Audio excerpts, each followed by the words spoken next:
সুপ্রিয় শিক্ষার্থী বন্ধুরা, তোমরা জানো যে তালুকদার একাডেমিতে তোমাদের ষষ্ঠ থেকে নবম শ্রেণীর যে অ্যাসাইনমেন্টগুলো, সেই অ্যাসাইনমেন্টের প্রশ্ন এবং উত্তরগুলো দেওয়া হয়। আমাদের চ্যানেলে প্রথম থেকে তৃতীয় সপ্তাহের অ্যান্সারগুলো দেওয়া ছিল। এখন আমরা চতুর্থ সপ্তাহের অ্যান্সারগুলো দেখব। তার আগে বলে রাখি, যারা আমার চ্যানেলটি এখন সাবস্ক্রাইব করনি তারা চ্যানেলটি সাবস্ক্রাইব করে দাও এবং নোটিফিকেশন আইকনটি অন করে দাও। নোটিফিকেশন আইকনটি অন করলে ভিডিও ছাড়ার সাথে সাথে তোমার কাছে চলে যাবে। এছাড়াও আমাদের ক্লাস 6, ক্লাস 7, ক্লাস 8, ক্লাস 9-এর জন্য আলাদা আলাদা প্লে লিস্ট আছে। তোমরা সেই প্লে লিস্টগুলোতে সবগুলো ভিডিও একসাথে পেয়ে যাবে। তোমাদের কোনো প্রশ্ন থাকলে তোমরা আমাদের ফেসবুক পেজের মাধ্যমে জানাতে পারো। এছাড়াও তোমাদের প্রশ্ন এবং অ্যান্সারগুলো খুব সহজে পাওয়ার জন্য আমরা অ্যাপস পাবলিশ করেছি প্লে স্টোরে। অ্যাপসটির নাম হচ্ছে স্কুল হেল্পলাইন বিডি।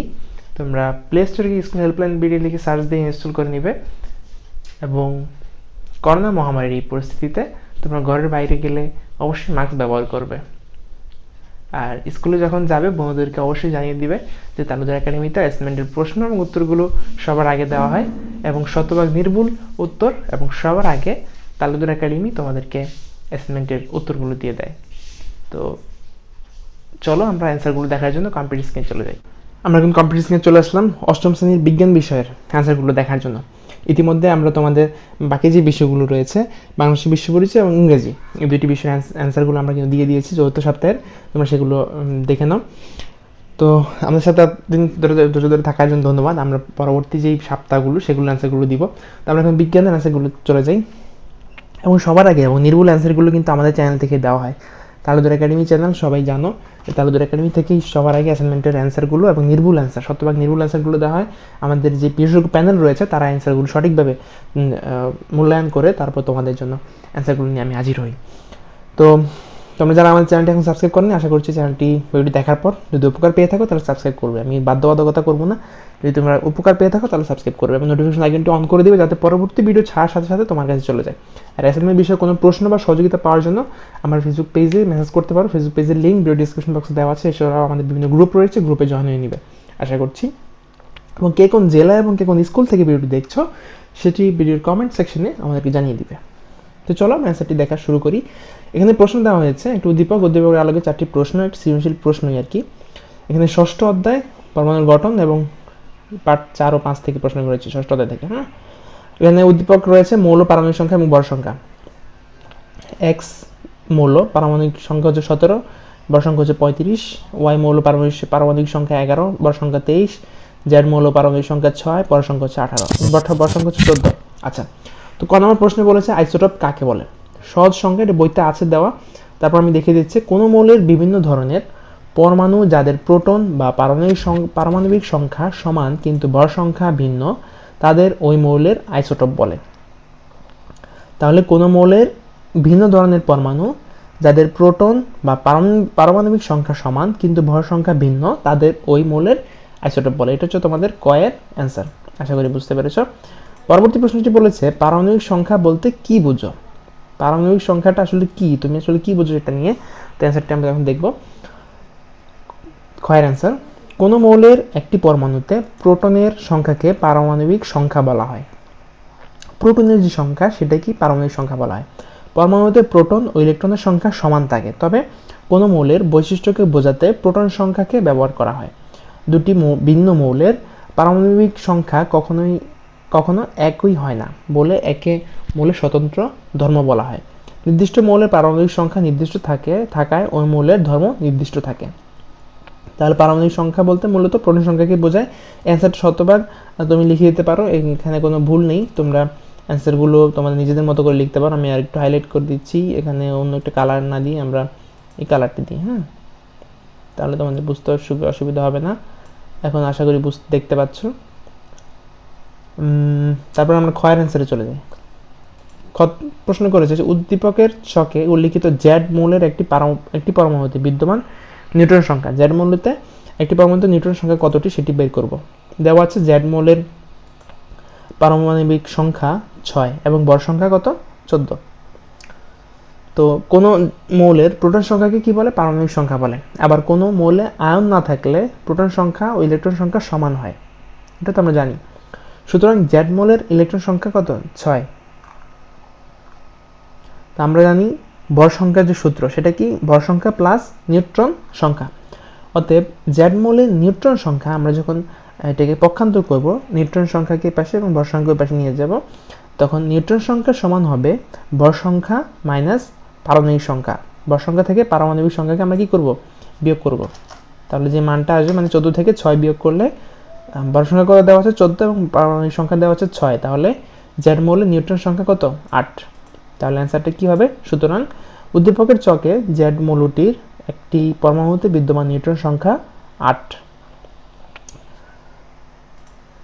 তারপর আমরা পরবর্তী প্রশ্নে চলে যাই। পরবর্তী প্রশ্নে বলেছে উদ্দীপকের চকে উল্লেখিত এক্স ও ওয়াই মৌলটির পরমাণু সমূহের মধ্যে যৌগ গঠন সম্ভব। হ্যাঁ, এক্স ও ওয়াই এর মধ্যে যৌগ গঠন সম্ভব কিনা যুক্তিসহ বিশ্লেষণ করো। সম্ভব হলে সেটাকে যুক্তিসহ বিশ্লেষণ করতে হবে। তো চলো সংখ্যাটির অ্যান্সার আমরা এখন দেখব। উদ্দীপক অনুসারে ওয়াই পরমাণুটির পারমাণবিক সংখ্যা কত 11 বলা হয়েছে। সুতরাং ওয়াই পরমাণুটি হচ্ছে সোডিয়াম। সোডিয়ামের ইলেকট্রন বিন্যাস যদি আমরা করতে যাই কি হয় 2 8 1, ঠিক আছে। 2 8 1 প্রথম শক্তি স্তরে হচ্ছে 2, আর দ্বিতীয় শক্তি স্তরে 8, আর তৃতীয় শক্তি স্তরে হচ্ছে 1, মানে 1s2 2s2 এভাবে আমরা যদি ইলেকট্রন বিন্যাস না করি, তো আমরা যদি এমনি শক্তি স্তর হিসাবে ইলেকট্রন বিন্যাস করি তাহলে n মানে সোডিয়াম 11 এর ইলেকট্রন বিন্যাস হবে 2 8 1। ইলেকট্রন বিন্যাস হতে দেখা যায় সোডিয়াম পরমাণুটি তার সর্ববহিস্থ স্তরে, যে সর্ববহিস্থ যে স্তরটি রয়েছে সেখানে একটি ইলেকট্রন ত্যাগ করে তার স্থিতিশীলতা অর্জন করতে চায়। কারণ আমরা জানি যে প্রত্যেকটি পরমাণু তার নির্দিষ্ট মানে যে কক্ষপথ সেটিকে পূর্ণ রাখতে চায়, বেশি রাখতে চায় না, মানে স্থিতি থাকতে চায় সবসময়। নির্দিষ্ট সংখ্যা থেকে যদি 1 বা 2 বেশি থাকে সেটা কিন্তু তাকে স্থিতি অবস্থা রাখতে চায় না। সব মৌলই তাদের একটি প্রবণতা রয়েছে নিষ্ক্রিয় গ্যাসের যেই কি বলা যায়, তাদের নির্দিষ্ট শেষ কক্ষপথে যেই সংখ্যাগুলো থাকে সেটা তারা রাখতে চায় সবাই।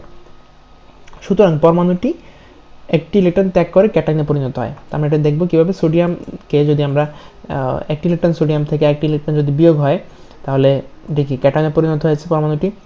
আবার এক্স মৌলটির পারমাণবিক সংখ্যা 17, যে এখানে যে এক্স মৌলটি রয়েছে, এক্স মৌলটি হচ্ছে পারমাণবিক সংখ্যা 17, ভর সংখ্যা 35। তো ভর সংখ্যা 35 আর পারমাণবিক সংখ্যা 17 মৌলটি কোনটি? ক্লোরিন। তো এক্স মৌলটি পারমাণবিক সংখ্যা 17, সুতরাং মৌলটি হচ্ছে ক্লোরিন। ক্লোরিনের ইলেকট্রন বিন্যাস হলো 17 Cl 17 17, এটাকে ভাঙালে কি হয় 2 8 7। ক্লোরিনের সর্ববহিস্থ স্তরে 7টি ইলেকট্রন রয়েছে, তাই ক্লোরিনকে স্থিতিশীলতা অর্জনের জন্য একটি ইলেকট্রন গ্রহণ করতে হয়। সুতরাং ক্লোরিন একটি ইলেকট্রন গ্রহণ করে অ্যানায়নে পরিণত হয়, অর্থাৎ Cl plus electron minus equal Cl minus.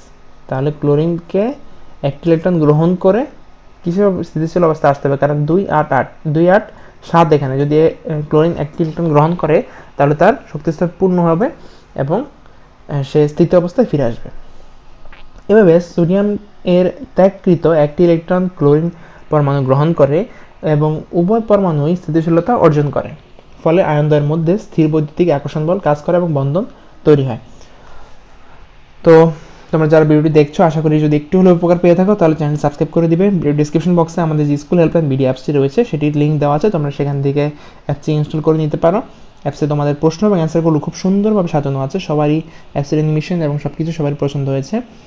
এবং কে কোন জেলা এবং কে কোন স্কুল থেকে ভিডিওটি দেখছো সেটি আমাদেরকে জানিয়ে দেবে। স্কুল হেল্পলাইন বিডি অ্যাপসটি গুগল প্লে স্টোরে পাওয়া যাবে অবশ্যই। তোমাদের অ্যাসাইনমেন্টগুলো কবে শেষ হবে এই প্রশ্নটা অনেকেই করো। অ্যাসাইনমেন্টটি হচ্ছে 15ই ডিসেম্বর, আগামী 15 ডিসেম্বরের মধ্যে তোমাদের 6 সপ্তাহের অ্যাসাইনমেন্ট শেষ হয়ে যাবে।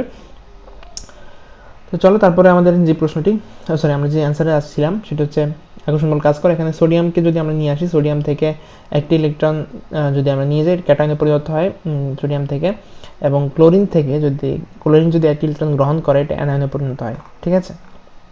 এবং এটাকে আমরা যদি যোগ করি এবার মানে ক্যালকুলেশনটা করি তাহলে Na+Cl, সোডিয়াম Na+Cl কে বিক্রিয়ার কি হয় Na পজিটিভের আর Cl হচ্ছে নেগেটিভের, বা NaCl হচ্ছে কি একই তো কথা। আমরা এটাকে যেটা লিখতে পারি এটাকেও সেম একই লিখতে পারি, আশা করি বুঝতে পেরেছো।